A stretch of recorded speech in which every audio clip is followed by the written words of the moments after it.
બ્લાસ્ટને પગલે અમદાવાદ ઇન્ટરનેશનલ એરપોર્ટે જાહેર કરી છે એડવાઇઝરી। વિદેશ જતા મુસાફરોના સ્ક્રીનિંગની પ્રક્રિયા વધારવામાં આવી છે અને આ સ્ક્રીનિંગની પ્રક્રિયાને લઈને તમામ મુસાફરોને વહેલા એરપોર્ટ પહોંચવા અપીલ કરવામાં આવી છે। મુસાફરોને ફ્લાઇટના સમય કરતા વહેલા આવવાની સૂચના આપવામાં આવી છે। મુસાફરો અને એરપોર્ટ કર્મચારીઓની સુરક્ષા માટે આ પગલાં લેવાયા છે। તો અમદાવાદ ઇન્ટરનેશનલ એરપોર્ટે આ એડવાઇઝરી જાહેર કરી છે। વધુ વિગતો સાથે સંવાદદાતા પાર્થ આપણી સાથે ફોન લાઈન પર જોડાઈ ગયા છે। પાર્થ, અમદાવાદ ઇન્ટરનેશનલ એરપોર્ટે એડવાઇઝરી જાહેર કરી છે, એડવાઇઝરીને લઈને શું વધુ વિગતો છે, જણાવજો।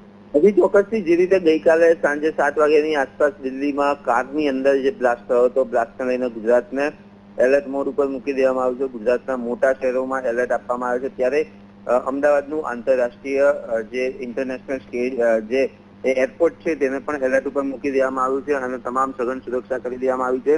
જે સુરક્ષા હતા તે સુરક્ષામાં પણ વધારો કરવામાં આવ્યો છે। સાથે જ વાત કરવામાં આવે તો મુસાફરો માટે એક એડવાઇઝરી પણ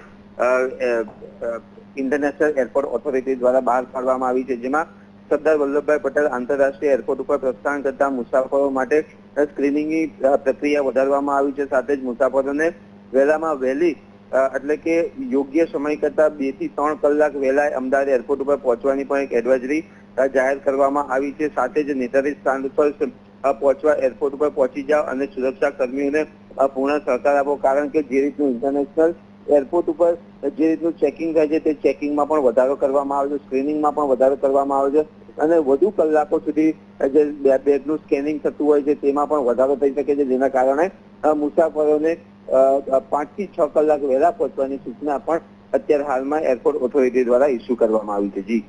જી પાર્થ, આભાર સમગ્ર માહિતી બદલ।